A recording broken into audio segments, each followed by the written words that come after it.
Vanakkam, Namaste, and a very good day to everyone. I'm Mimuri Migora from Sri Lanka.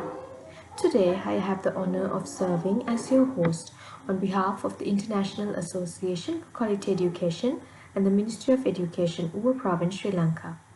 The International Professional Development Program for Educators is a joint educational initiative by the International Association for Quality Education, the Ministry of Education, Uva Province, Sri Lanka, and the Department of Education, Uva Province, Sri Lanka, in collaboration with universities, organizations, schools, and educational leaders from around the globe. First and foremost, I would like to extend a warm welcome to Dr. Rashmi Tyagi ma'am, the Sri Lankan Education Ambassador. Before we begin today's session, we wish to acknowledge and honor her invaluable contribution to the success of this International Professional Development Program. It is my great pleasure to welcome our esteemed speaker for today's session, Dr. Neeraj Mohan Puri, Principal, Modern Sandeepani School, Pathankot, CBSE District Training Coordinator and Resource Person, India. He has over 2 decades of experience in education, dedicating his career to nurturing academic excellence. He specializes in strategic planning, team leadership, curriculum development, and relationship management. As a seasoned researcher and CPSC engagement expert, he strives to create sustainable and inspiring environments. He will present a lecture series on transformative leadership and strategic management for quality education. Dr. Neeraj Mohan Puri, sir, we're delighted to have you here. On behalf of the International Association for Quality Education, the Ministry of Education, Uva Province, Sri Lanka, the Department of Education, Uva Province, Sri Lanka, and all our participants, I warmly welcome you to this session. We now invite you to begin your presentation. The floor is yours, sir. Wonderful evening to all the educators present over there. So, I once again welcome you all back to this learning session. Today, we'll be talking and discussing about competency and inquiry-based learning. I'll try that this session remains very much interactive with your due cooperation.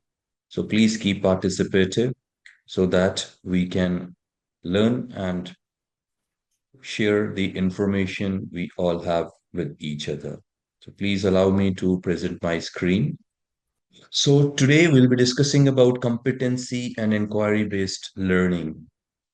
So this is Dr. Neeraj Mohanpuri, principal from Modern Sandeepani School, Pathankot. So I would start this presentation by understanding from you, what do you think that why children should come to school? Why children should come to school? Please keep the chat box alive and share your insights, your inputs, so that it becomes very much meaningful session. What do you think is the reason that parents send their children to school or they come to school? What is the purpose for which children come to school?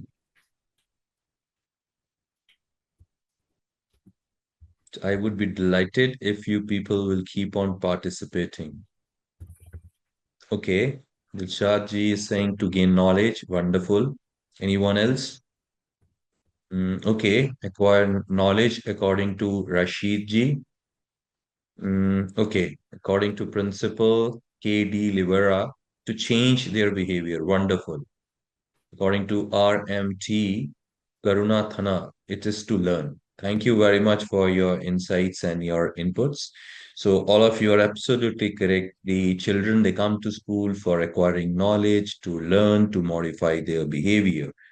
So we can say that all of you agree that for studying to acquire the 4 skills, which we call it as listening, reading, writing, and speaking skills. So, do you think that students come to school only for reading, writing, listening, and speaking, or something beyond that? Do you think that children come to school only for acquiring these 4 skills? Okay, according to Dilshad ji is no. Mhm. How many of you believe that students are not coming to school only for reading, writing, listening, and speaking? Aisha ji has very beautifully said to change their attitude and skills. I absolutely second your opinion, Aisha ji, that definitely children come to school to mold or modify their attitude and to acquire new skills. Out the window. Great. So, most of you agree that students do not come to school only for learning or listening, reading, writing, and speaking. So, there is something beyond that. Exactly. Do you think that by cramming and getting good marks or good scores, we can be successful in life? How many of you think that by scoring good marks, getting good grades, we will be very successful in life? That if we are A grader, we score 80% or 90%, so then we will be very successful in life, and that is sufficient. That by cramming, we get marks, we pass on, we move to next class, and then we will be very successful in life. Absolutely correct. So most of you are of the opinion that the purpose of coming to school is not only to cram, to learn, to acquire, just to master any of the academic subjects and to acquire good percentage. So that means there is something beyond that, what 21st century children should need and why the parents send to the children to schools. With the advent of technology and easy access of internet, all the information, if I talk about, is available at the palm or at the tips of the children. They can Google, they can use ChatGPT, Perplexity, they can use Gemini AI and can have whole lot of information, whatever they do want. So that means we all are there that success in life is not guaranteed by good marks. So sufficient to advance in career, it is necessary that we need to acquire certain special skills. So, can you mention in the chat box what skills then you think we need to be successful in life?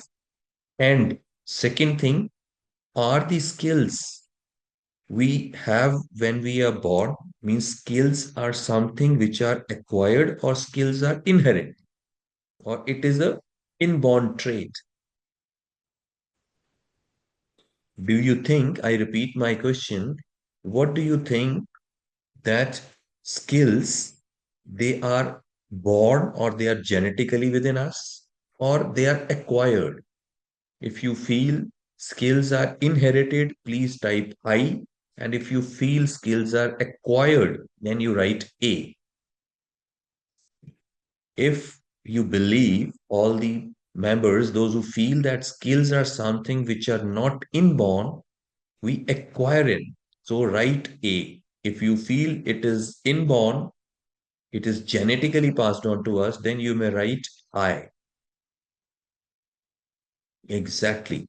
So Dilshadji is saying I and A, even I agree. There may be certain skills, small, which may be passed on to you inborn genetically, but not all of them. So skills are something which we acquire with the passage of time and through the dent of our indelible efforts, your undaunted efforts.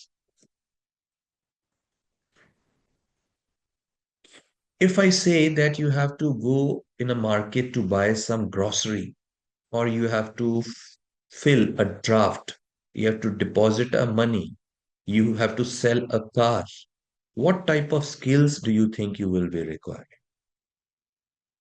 When we go to market to buy something, you go to bank to deposit money or to transfer money through NEFT or through RTGS, or you want to make a bank draft, what type of skills do you feel you need?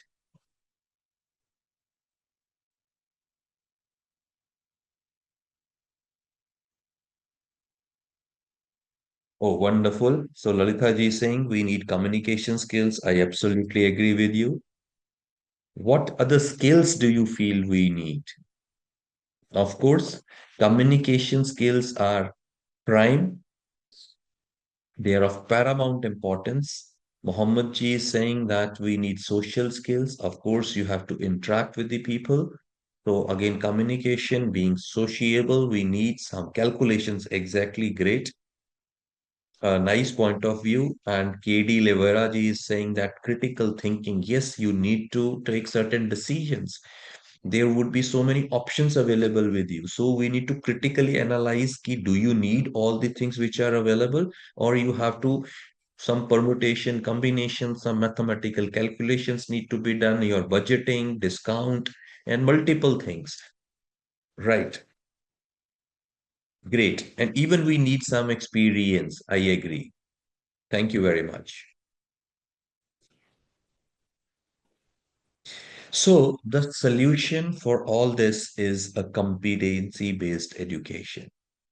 We all have stepped into an era where not only IQ, that is your intelligent quotient, is important, but at the same time, there are several other quotients which are need of an hour. We really want to make our children skilled, efficient, just not educated and unemployed. So then what is the solution? Solution is competency-based education. There is a switch from the traditional education. When we talk about traditional and conventional education, we mean a system of chalk and talk. We mean a system of education where teacher is this only source of education, knowledge, or empowerment. But with the changing times, the concept of education is changing. The method of teaching, the pedagogy has undergone tumultuous change. So let us understand that what is competency-based education. So competency-based education means it is an alternative program, a way where the learner try to gain the knowledge, or you can say acquire mastery over the skills. Please understand the emphasis here is on the skills. It is not only about rote memorization. Emphasis is not at all on just grasping the knowledge, mugging up your maths, science, social science, become efficient in any of the languages. No, because by doing all this, we can definitely attain good score. We can attain a high percentage, but you will not be employable. If you will study the researches which has recently come up, most of the developing countries or underdeveloped countries, they are still based on, you know, traditional conventional education system where there is lot of emphasis on just attaining high percentage, good marks, due to which the children, they don't have deep understanding about the concepts. They do not know how to apply the real, apply the knowledge which they have acquired in the classroom in their real life. They fail to connect the concepts learned in the classroom with the real life challenges. They are not able to find the solution to the problems that exist in society. And to master all this, what is needed? We need to change. There need a shift from the conventional education to competency education so that in the schools we add value to the students and they become employable. They become entrepreneurs. They can have solution to the problems of the real life and the society. So let's understand competency. What actually is a competency? It acquires three important aspects. The acronym is ASK, where A stands for abilities, A stands for skills, and K stands for knowledge. So competency is what? It is a culmination. It is a synthesis of abilities, skill, and knowledge. So Let's decode competency. Basically, competency, as just now defined, is set of certain skills, the abilities we have, and the knowledge which we have acquired to perform the real life where we can find solutions, where we can become a solution provider. The ultimate purpose of learning is to just become skilled, competent enough that a student can perform and can do a productive task to achieve any objective in hand efficiently and effectively. May it be flying a plane, may it be fixing a car, we all need some or other kind of knowledge, skill, and abilities. Now, understand what this all terms means. So we are talking competency. Competency include three things. That is your abilities, knowledge, and skills. First and foremost is knowledge. When a child goes to school and studies several subjects, so what is happening? That is a theoretical knowledge, a conceptual knowledge. So knowledge is conceptual or theoretical understanding of the academic subjects. Now, only learning academics or doing mastery in academics is not suffice at the present time. We need something more than that. Next comes are the skills. So skills means getting proficiency, taking some training, and acquiring some new variants where you can resolve the problems, where you become a conflict resolver, and that can come either through training or it can come through your own experiences. Then comes the abilities. In short, abilities is what? It is an art, or you can say it is a how you will use the knowledge of theory and how you will use your skills, whatever you have attained in the school. And you come up with the solutions. You take decisions. So that is ability. Ability is basically applying the skills and the knowledge. There's an art.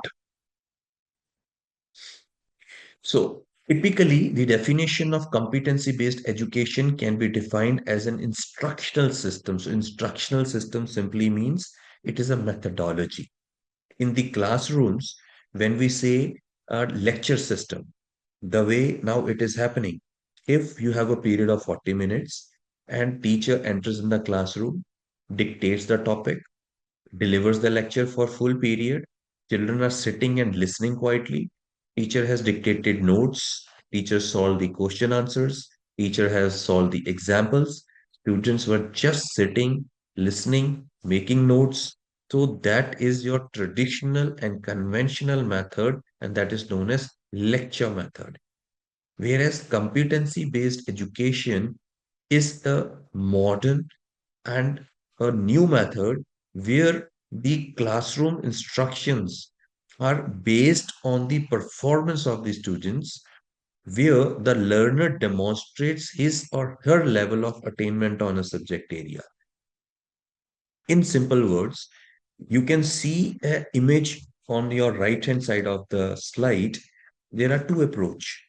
One is teacher directed approach and other is learner directed approach. First, we'll discuss a teacher directed approach, that is a old method of teaching where the icon, the image in red color represents a teacher and black color represents the learners. So can you see in the image number one on left hand side, that is teacher directed, there are arrows. These arrows are towards what and what it indicates or symbolizes. I quickly want to understand your insight, what you can understand from teacher directed approach of teaching.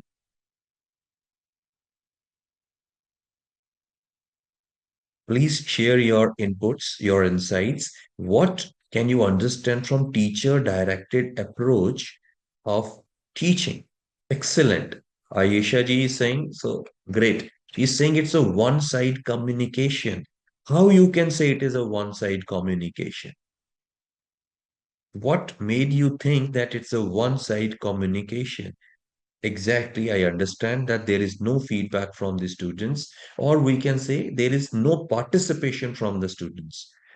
Yeah, Lalita ji is saying only from teacher towards the children. So students are not much involved. I'm happy that most of you are actively participating. So this keeps my motivation level also on high.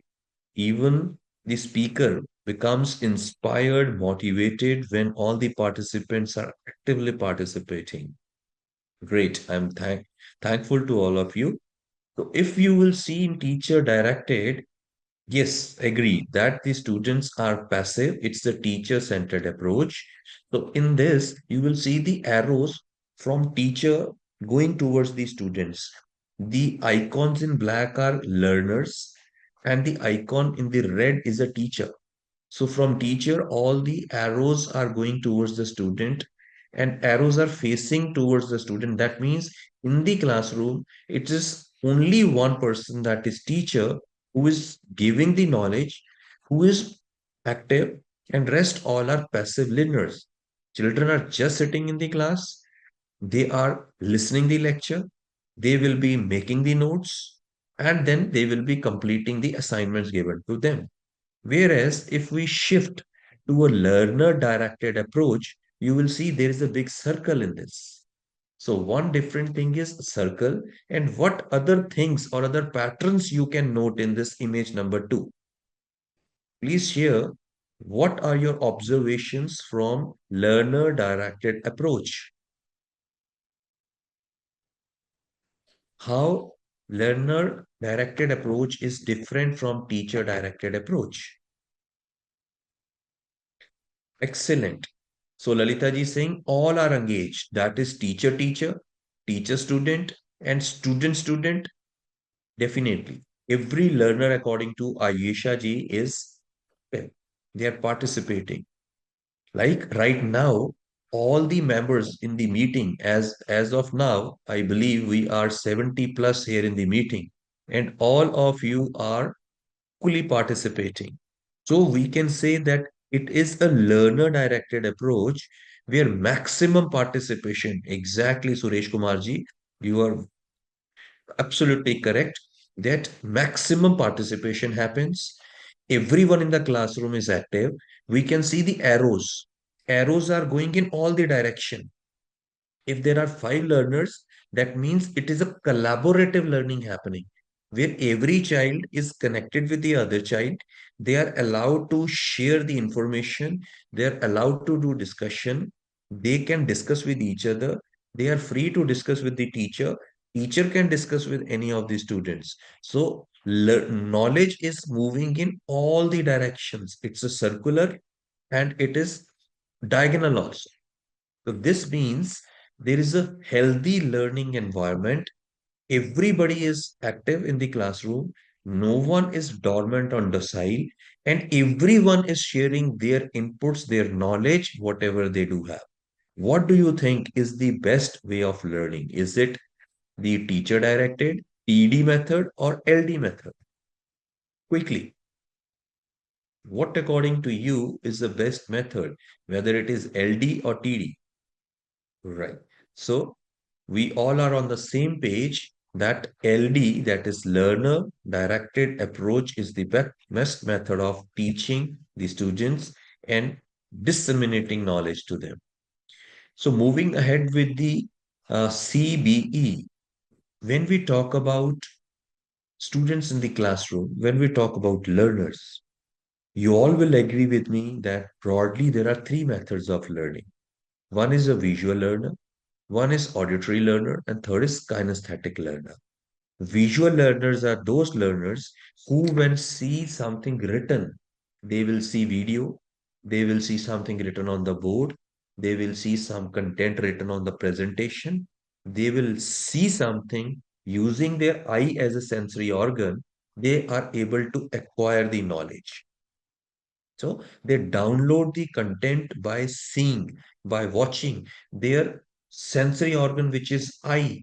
is very prominent for their learning.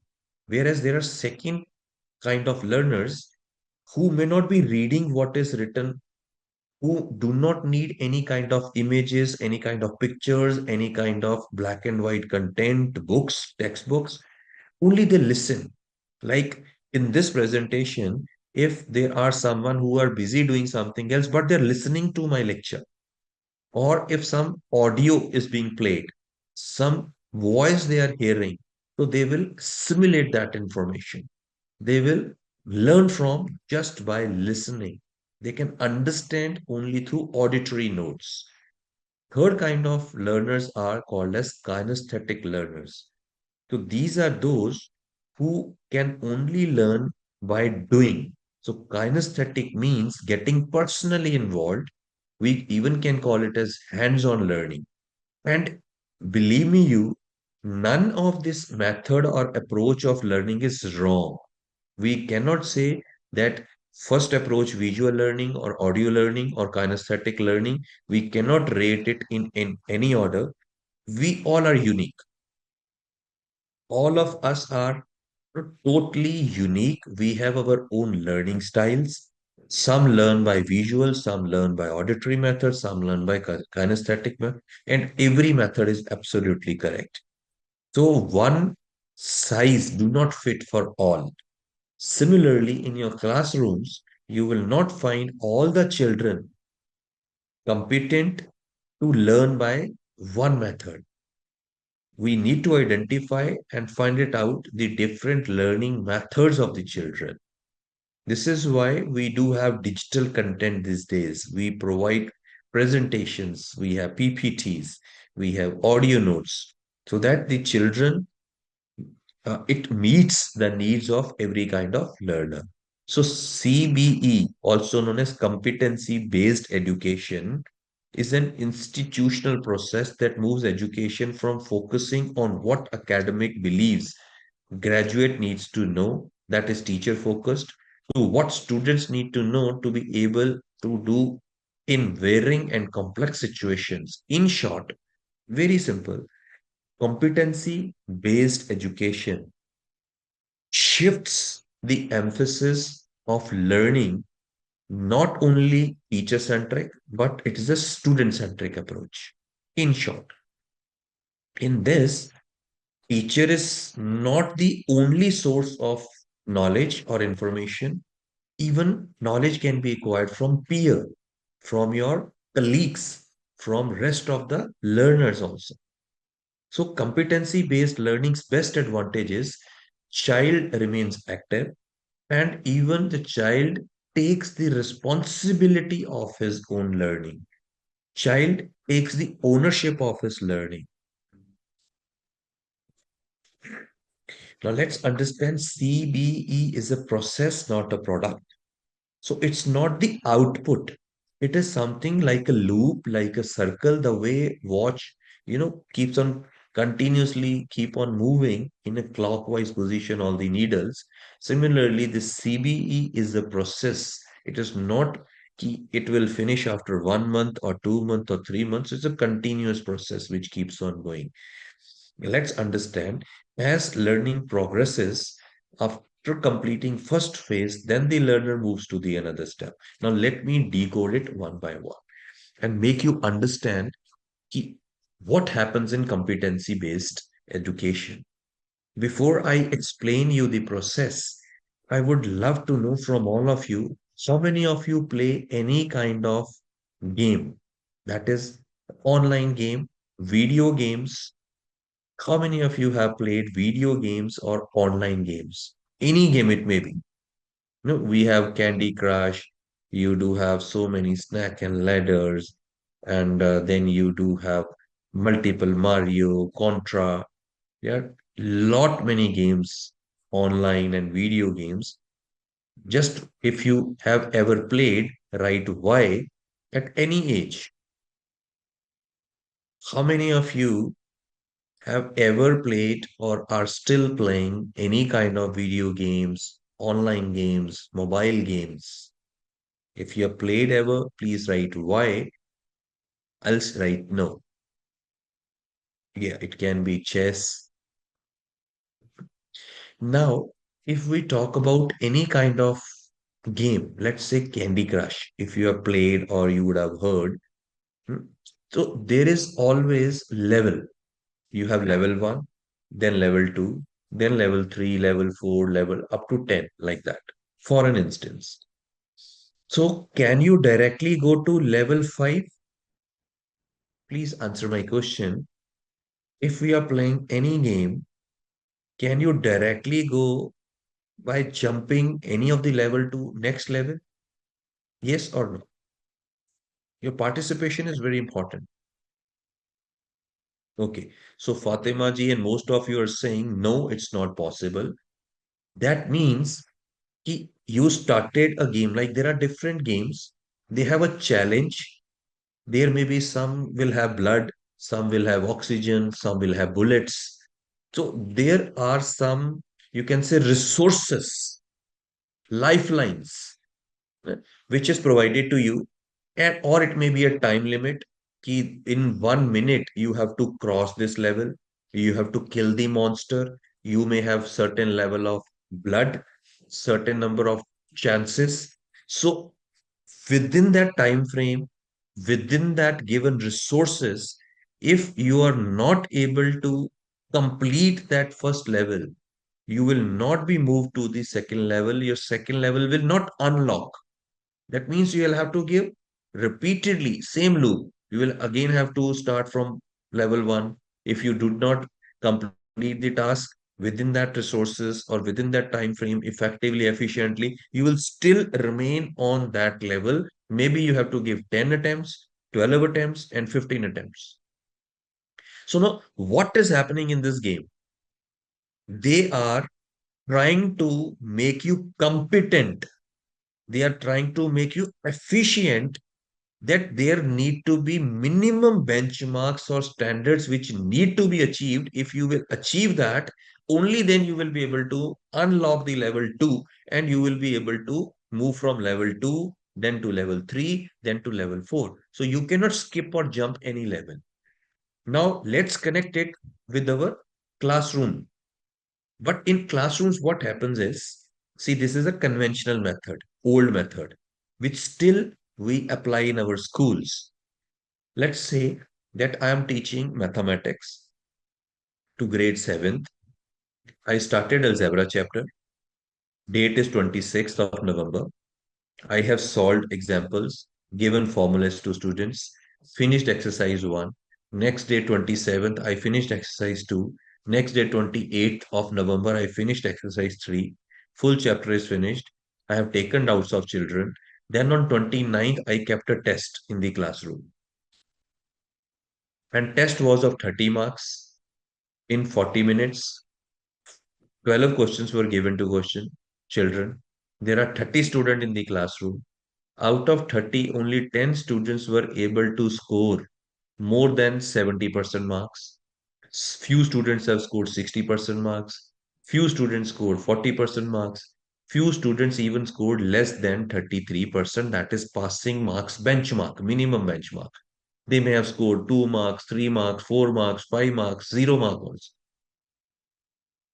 Then what happened? Next day, I started next chapter, integers. Again, I followed the same process. Then, after completing that chapter, I moved on to geometry. So, what we are doing, we teach a chapter, we finish it, any subject it may be. Then, we conduct a test for the formality sake, just for the record purpose, for the satisfaction of parents, to satisfy the management, to satisfy the, to fulfill the norms that we have finished the chapter, revision test was conducted, and then we keep on moving.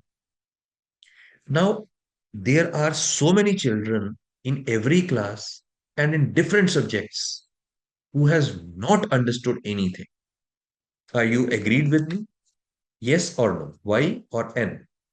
Do you agree with me that this is the practical scenario? This is the current scenario of our classrooms?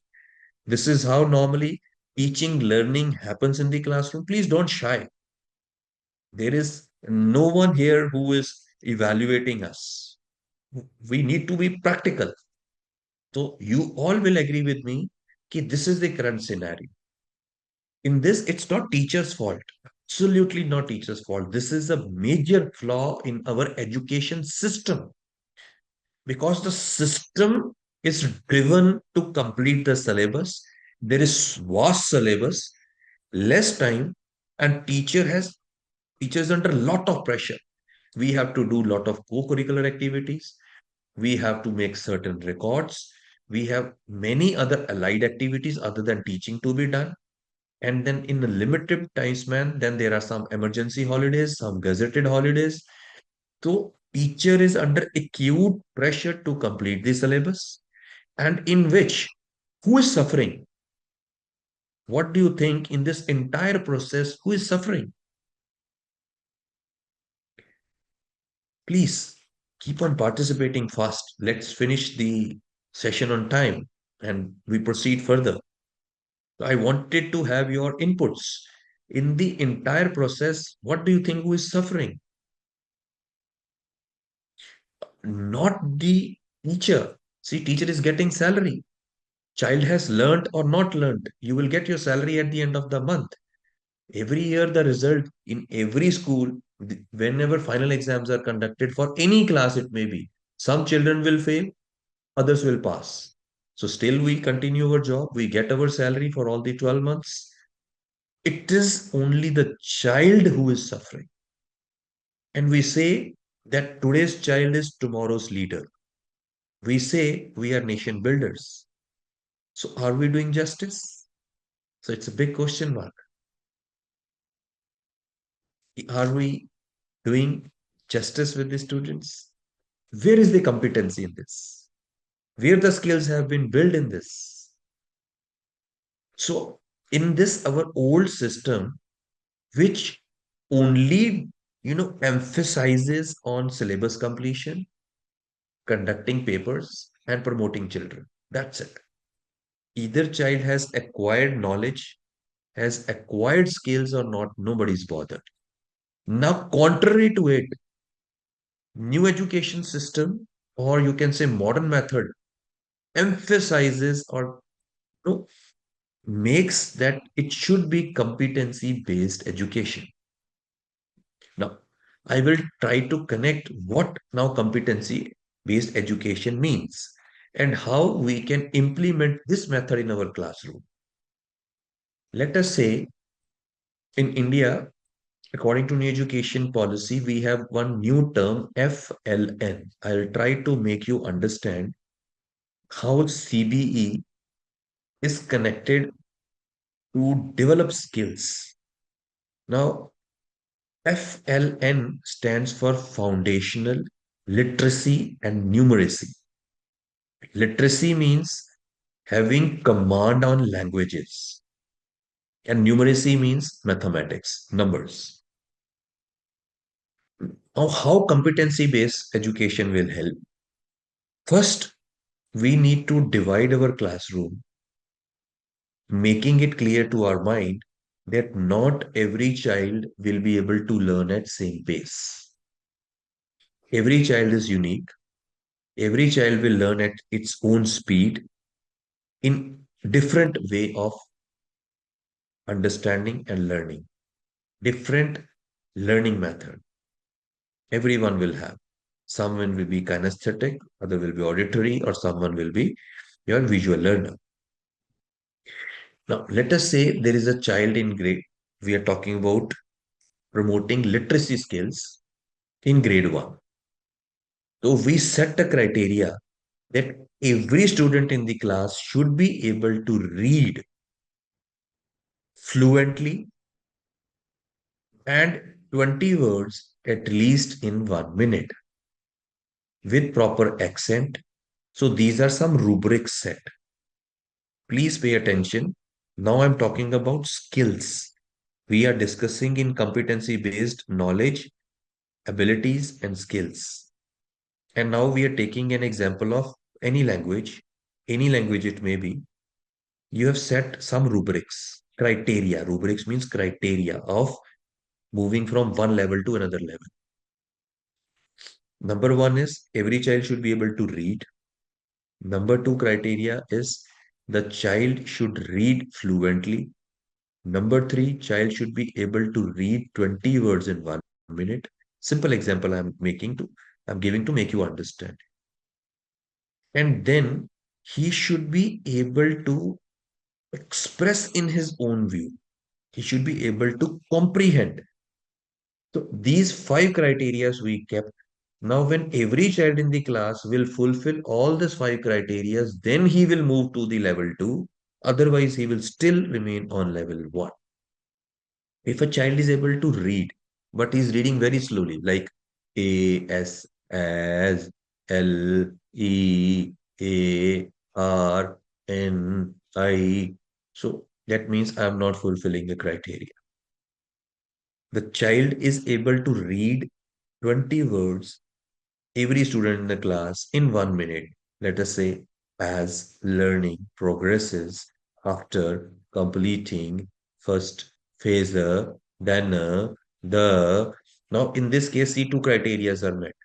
The child is able to read, he is able to read 20 words, but is not able to read fluently. So then, till the child is not able to read and have a proper accent, proper pronunciation, still he will be made to do the same thing again and again and again. So his third criteria is met. When he will be daily reading it, again and again reading the same paragraph, now he is able to read it as learning progresses. After completing first phase, then the learner moves to the another step. Three criteria are met. Child is able to read, he is able to read fluently, and then he is able to read 20 words in a minute. Now the teacher asks the student, tell what is the meaning of this sentence. But he is not able to explain it in the mother tongue. That means now fourth criteria is not clear. Comprehending.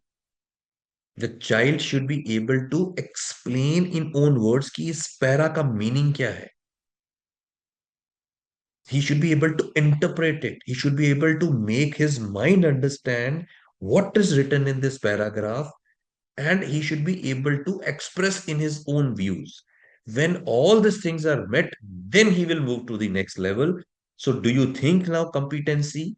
Do you think skills are built up or not? Yes or no? What do you think? The example which I narrated to you, is child now able to build up certain skills or not?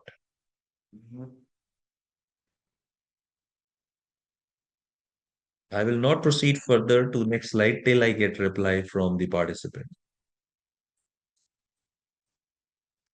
In case you want that presentation should finish timely, so you all need to reply. Am I audible?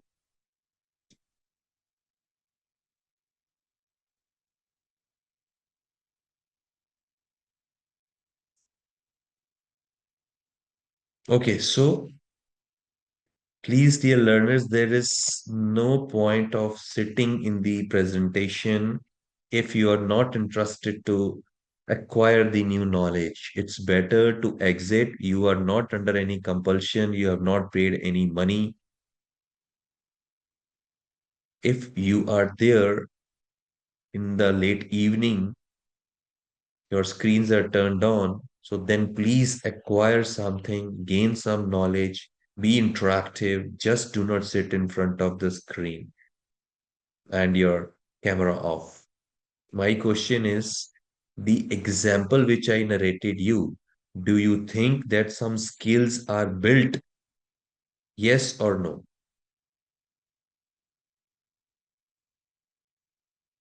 I want answer from all of you, otherwise I will not proceed to the next slide. I'll stop speaking. I don't want inactive participants in my session, so you may please either leave the session or be participative. There is no compulsion for you to stay in the meeting. Every one of you, there should be at least 60 plus replies. Only them I'm gonna continue, otherwise I'll leave the meeting.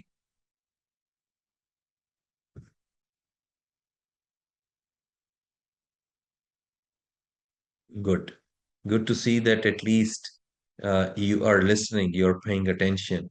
So all of you should keep participating. Therefore, this is the way how actually every teacher of any subject you may be teaching. So in this manner and in this fashion, for your subject, you need to decide some rubrics. Rubrics means criterias. Like we have some debate competition in a classroom. If we conduct a debate competition, we keep certain rubrics like presentation, expressions, content, then we give it a weightage 5 marks each. Similarly, for your every subject, for your every chapter, you need to set some rubrics. And unless and until children have not attained it, you should not move to the next level. And that can only happen when the teachers do not have pressure of syllabus completion on their mind. Do you think if we teach in this method, every student, every 100% students will be successful in their life? Yes or no?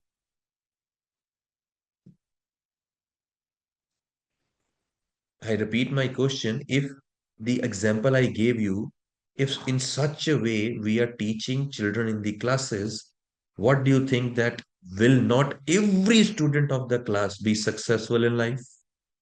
Of course, yes. Because they were attentive, they were participative, they have learned, they have understood, they are applying it. Definitely, every child will be very successful in the class and they will love. They will be able to apply. They have really acquired new skills.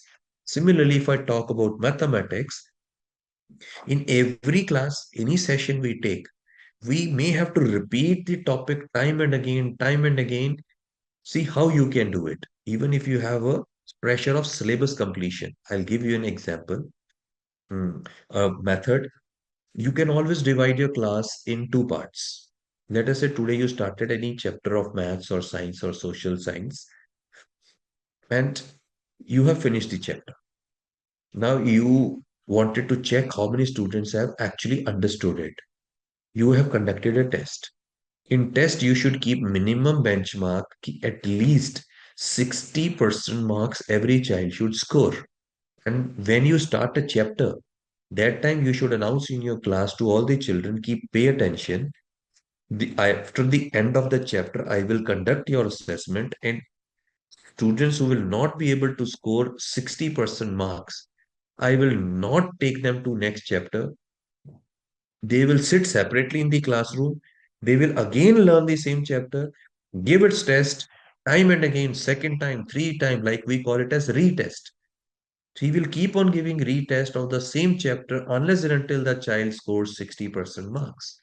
And rest of the class, you continue the syllabus. Trust me, I am myself teaching plus two accountancy. So I do this in my classroom. And even I've told my teachers also of all the grades, कि whenever any child is not attaining minimum percentage, same classroom, make the child sit separately, one, two, three, four, make them sit all in one corner of the class, give them assignment of the same chapter, give them a worksheet, additional question answers, give it to them. They will only attempt that in the classroom. Other students will attend the next lecture. We start the next chapter. Other students will attend that new chapter, those who have scored more than 60%. Those who have still not scored 60%, they will be remaining on the same chapter and they will be given separate assignments so that they're not sitting free in the classroom. You have to ensure that these students' time is not wasted. You must have a worksheet, you must have an extra question and extra assignments prepared for the children, tasks given to them. So ensure their engagement also. This is what actually CB system is all about.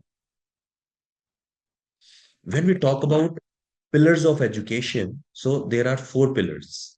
Number one is curriculum, second is content, third is pedagogy, and fourth is assessment. What do you understand from curriculum? Please quickly tell in the chat box. What do you understand from curriculum? Simple one word. What do you understand from curriculum? Please be quick. What do you understand? Exactly. Very good. Great, Shahana ji. So, curriculum simply means the syllabus. And what is pedagogy?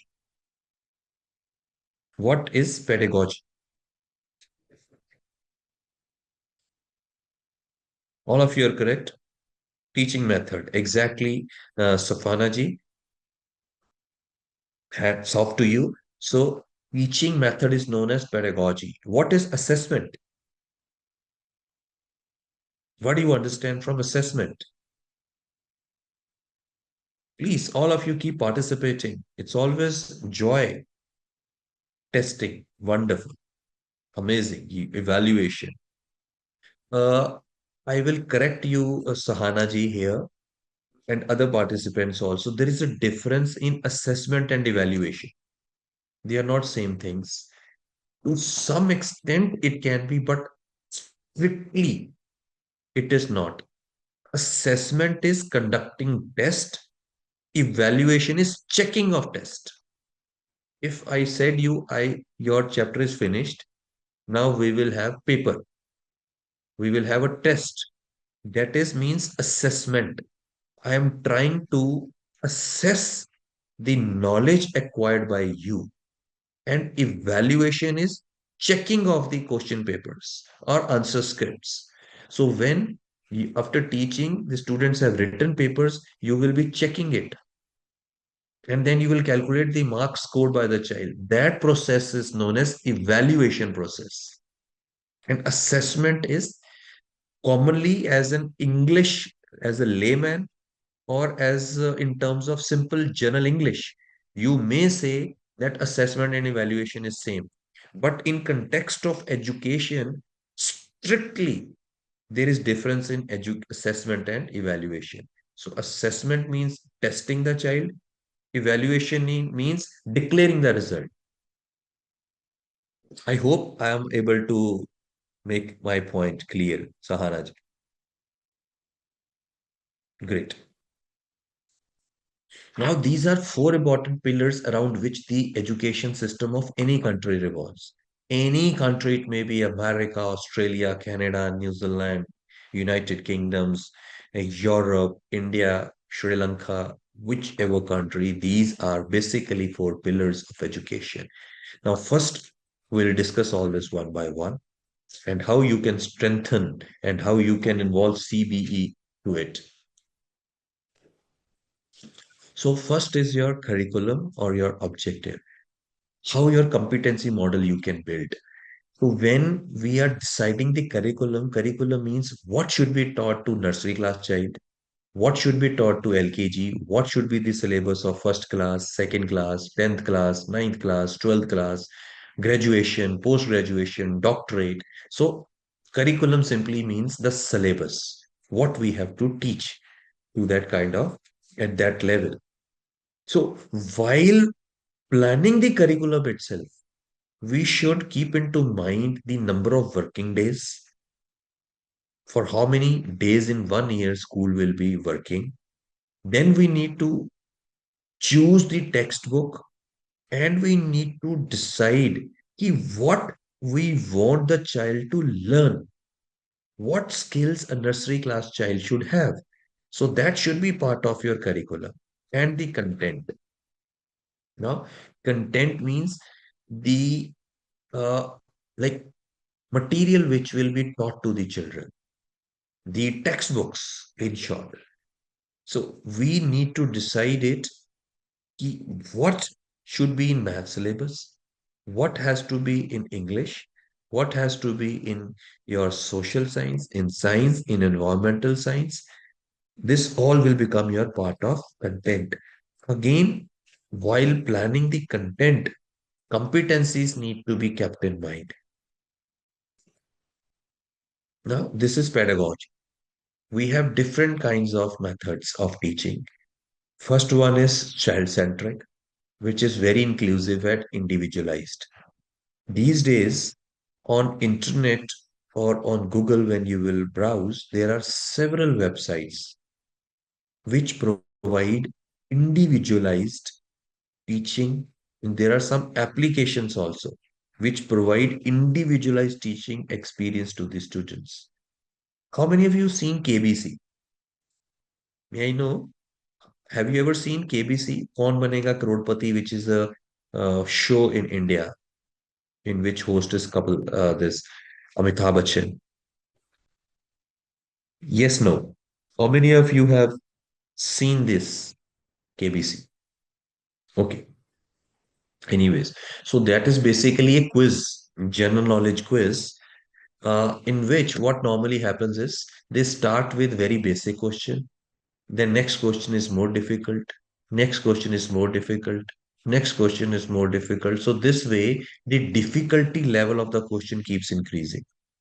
Same happens in this child-centric. I was talking, there are some learning applications which are free also if you will Google, like 24 by 7, Guru Mathematics, Maths Wizard. There are certain applications, certain websites, if you will browse on the Google, which are for free. Now, what happens is when you log in, it will ask you which subject you want to study. Let's say you have chosen maths. Then it will ask you which grade. You have selected sixth grade. Then it will show you all the chapters of sixth. Let's say you logged into discount or you logged into integers. So it will first give you some videos. It will show you some examples and then they will test.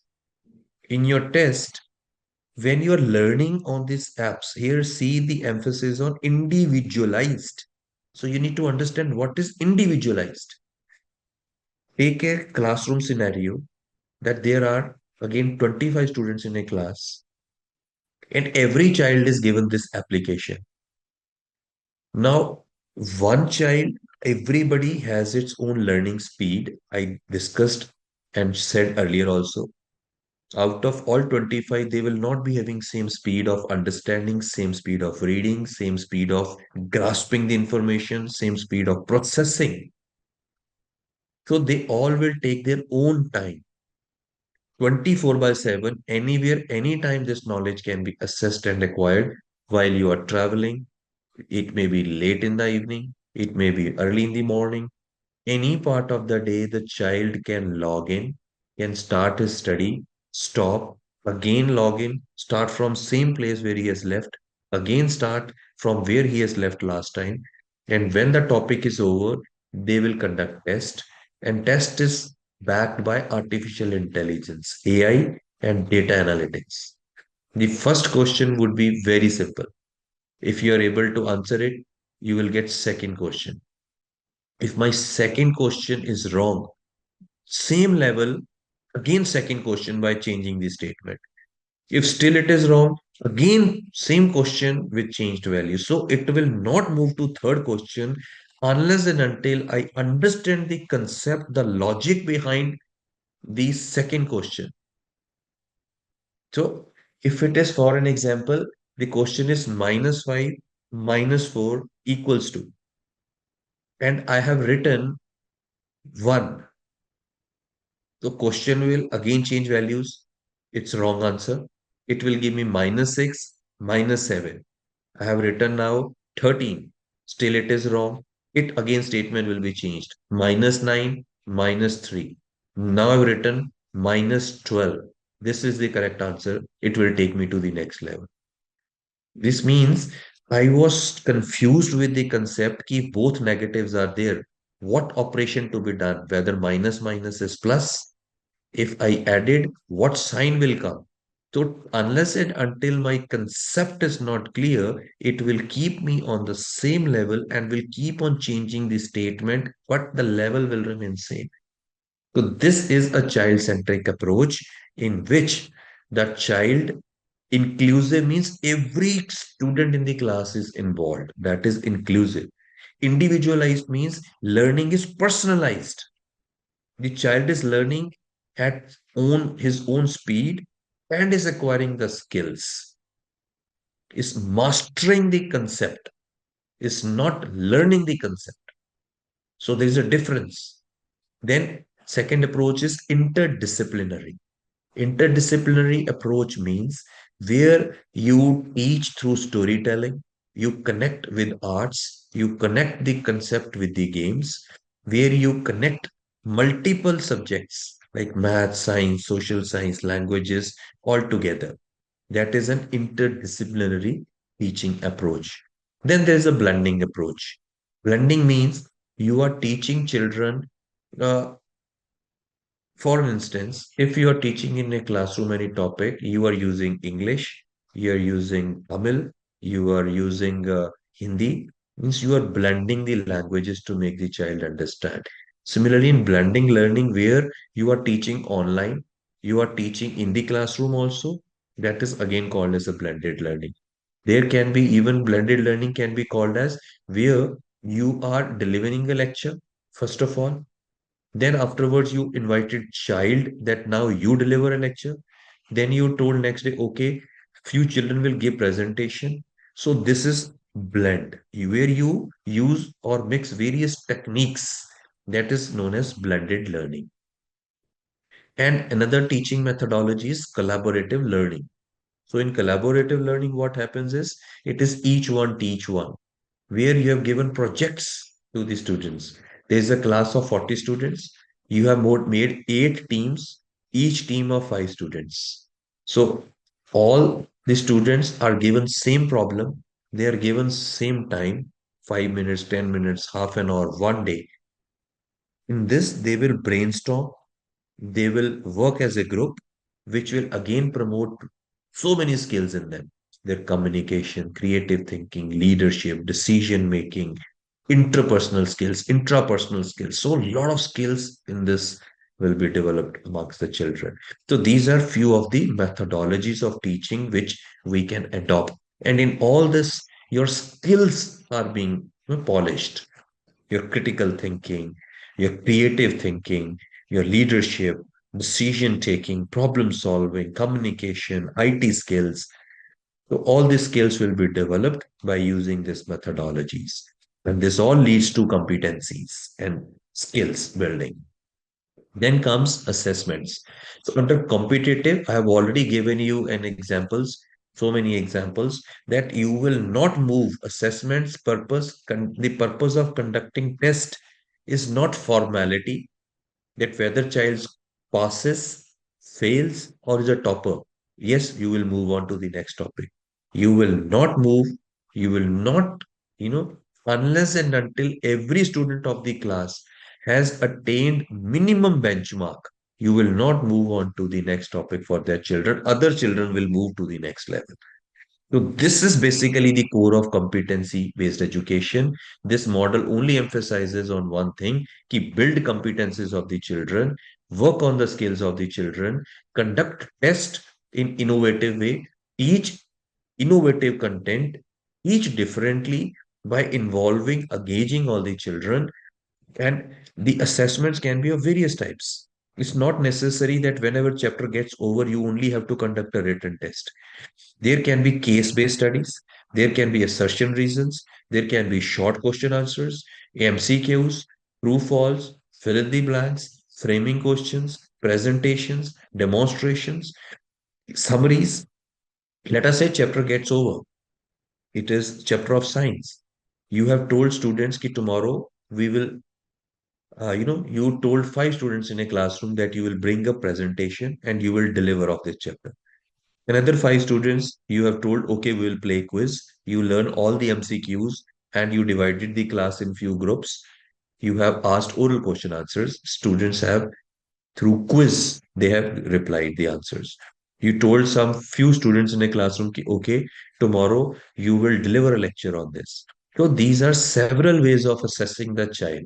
We wanted to only understand he has how well the child has understood the topic, whether he is able to express in his own way or not. So competencies are built, skills are built, abilities are there, knowledge acquisition is there.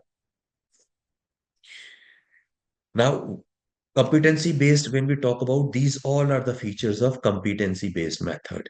Number one, it is career oriented.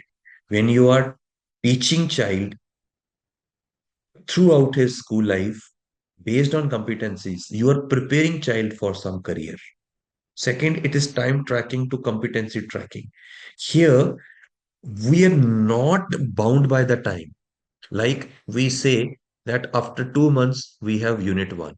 Then after 6 months, we have midterm exam. Then again after 2 months, we will have another unit test. Again after 12 months, we'll have final exams. So such type of assessments, teaching is time tracking because you are running after the time.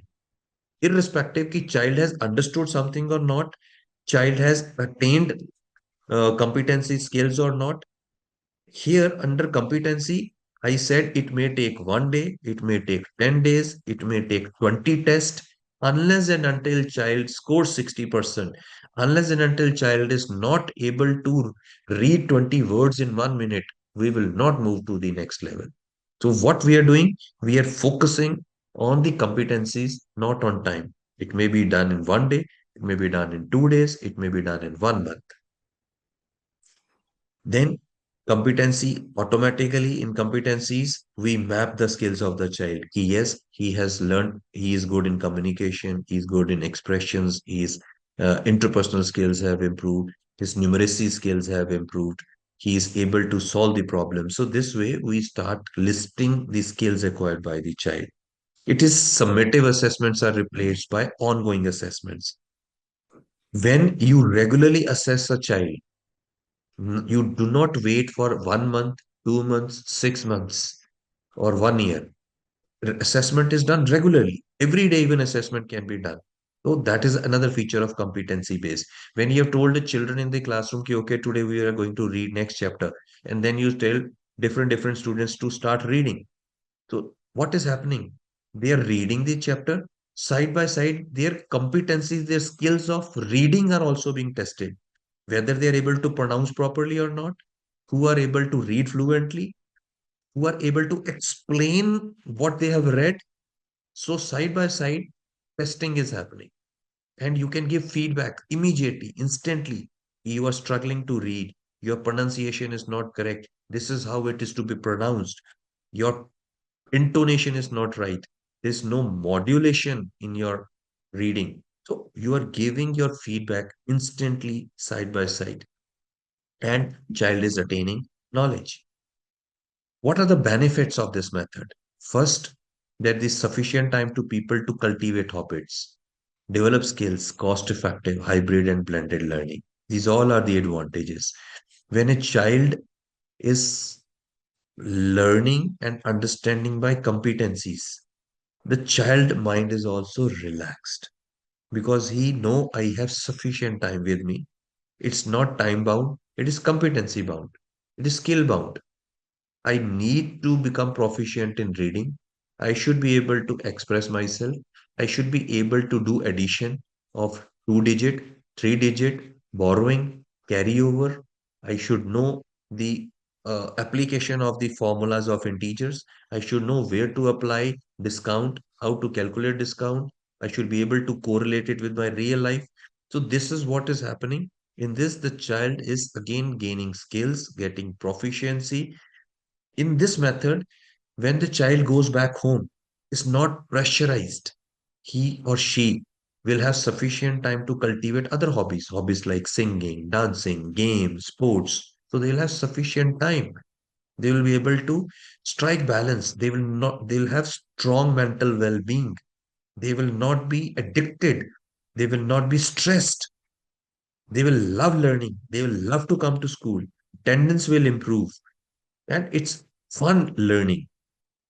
So this will generate their interest in learning and they are actively participating. They are learning from their own mistakes.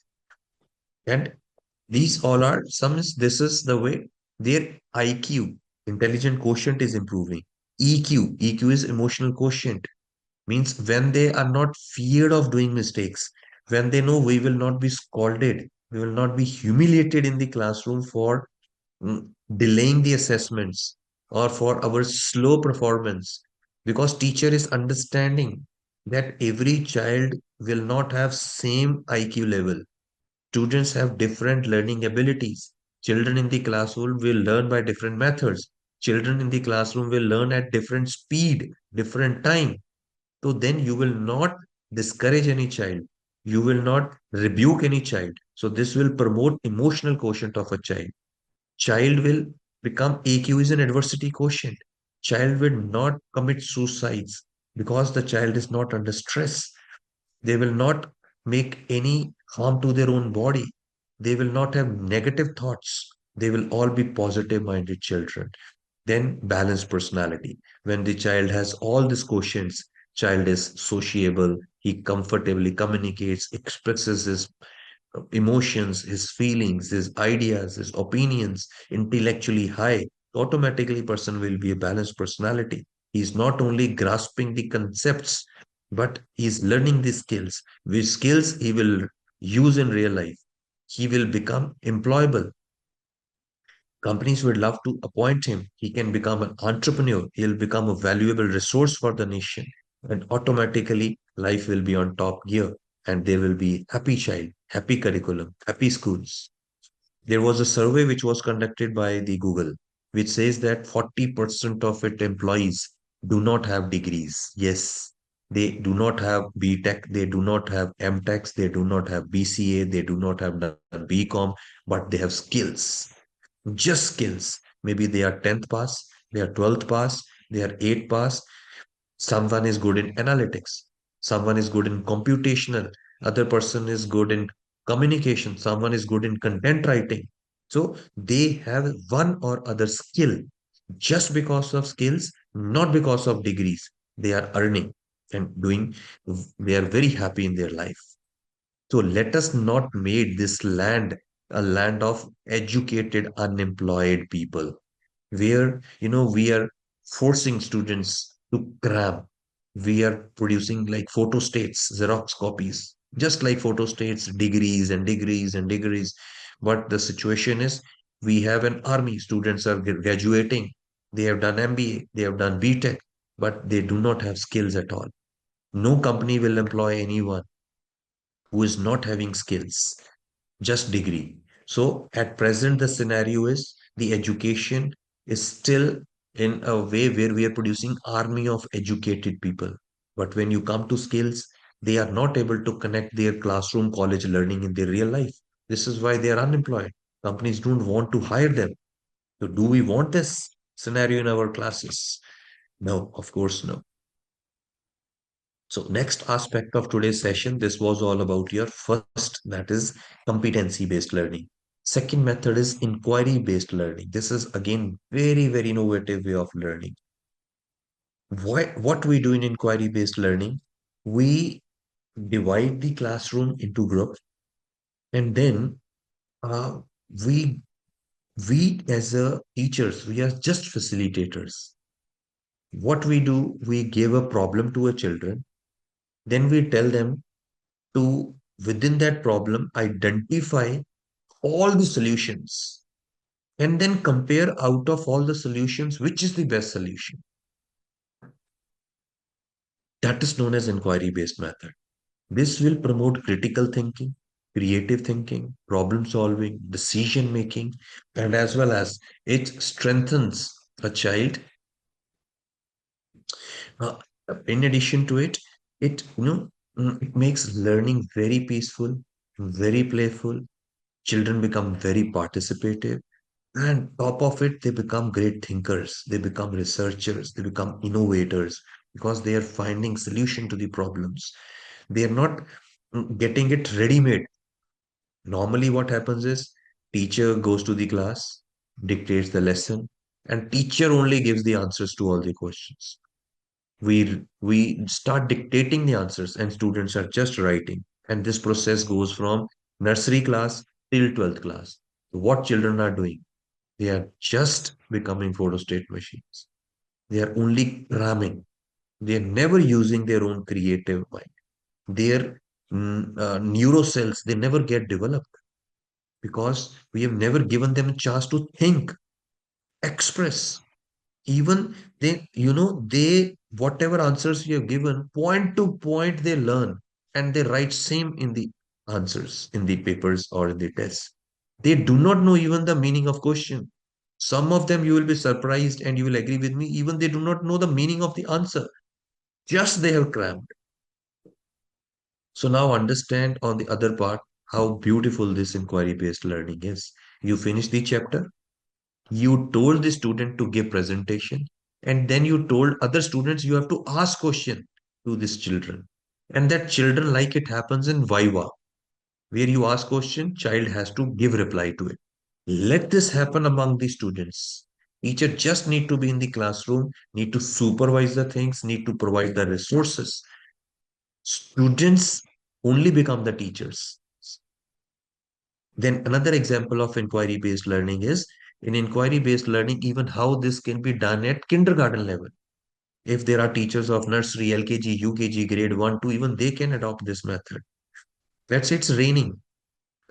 So teacher should take the children outside. They should say, what's happening? They will say, it's raining. Then teacher must ask a question, from where the water is coming? They will say clouds. Then question comes is, how the clouds get water? So this is how you are not making a child grasp a thing. You are making child inquisitive. You're making child curious to learn. And such learning will be lifelong learning because they are finding these reasons. They are learning logically. They are not cramming ki, gee, if there is a cloud, it will rain. This is we normally teach them. But they will go behind it, ki how the entire evaporation process happened. Similarly, you can say, ki, okay, when you are speaking, why all of you are able to listen? When the light comes, why it gets scattered? So this way, when you put questions to the children and let them find answers, let them find solutions, that method is known as inquiry-based learning. So in this inquiry-based, broadly, this is the structure of your inquiry-based learning. In this, first of all, what happens is it's a cycle again.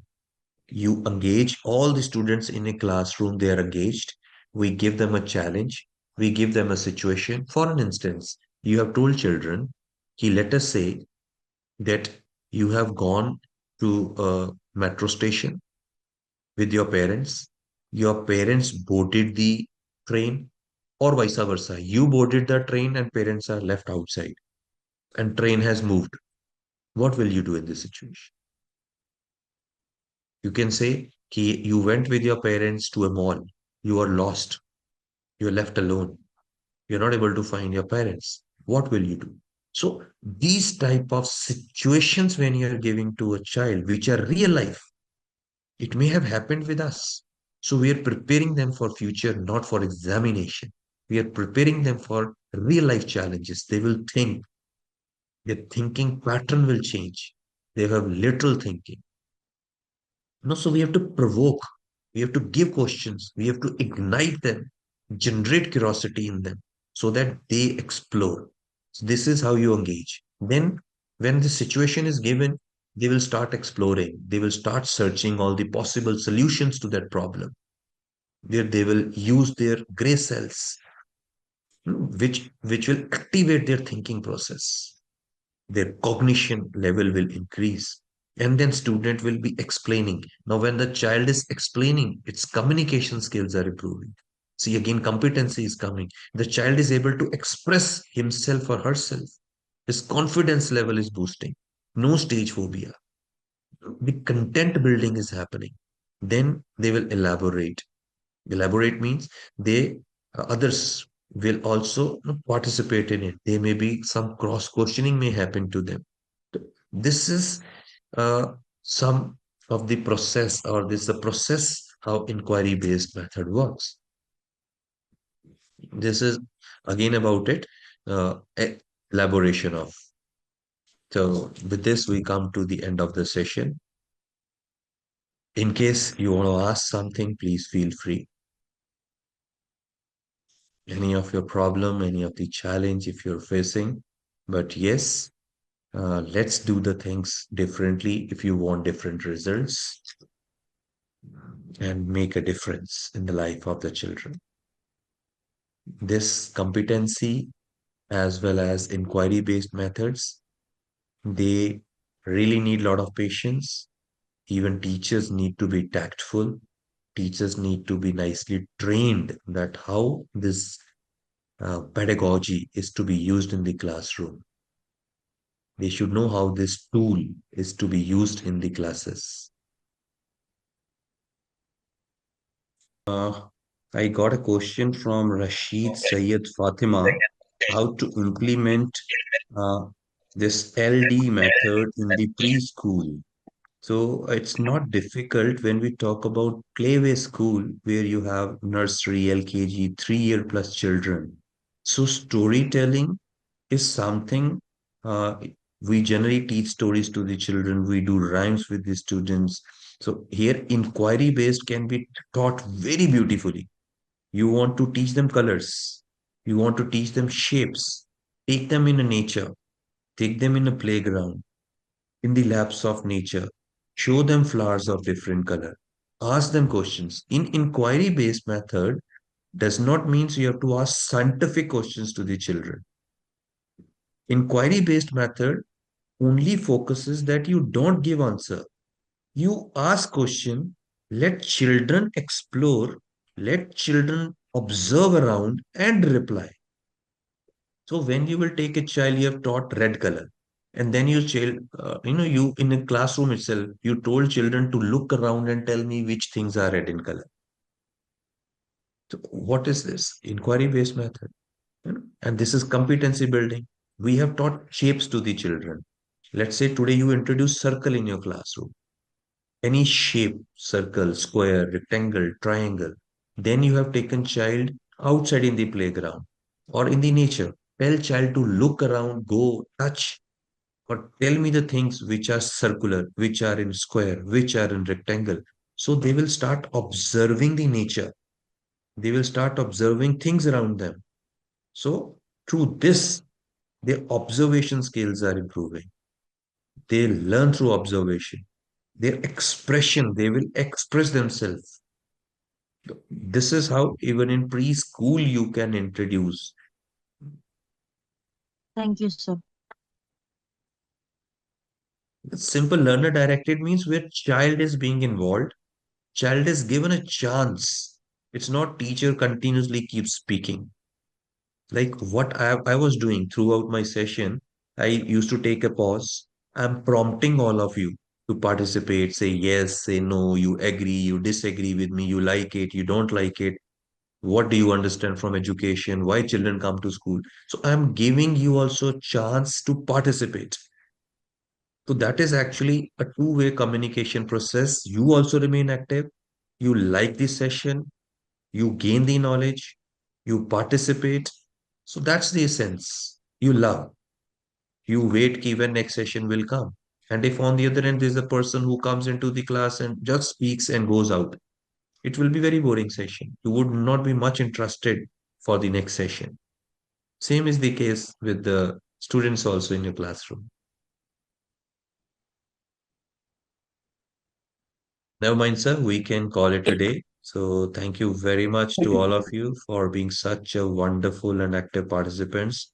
I always love coming back to this platform, interacting with all of you, sharing my knowledge, my experience. You are really amazing, wonderful people, doing great job. Wishing you all good luck. Thank you very much. Namaskar, all of you. Good night. Thank you, sir. Thank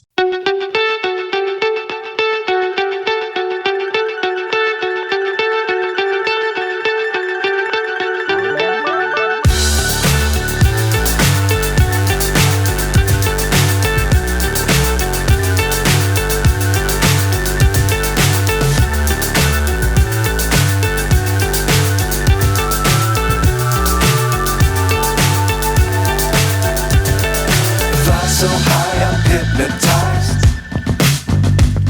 What's up is down, what's left is right. Chasing stars and holding you. I can't see the end, but we'll see it through.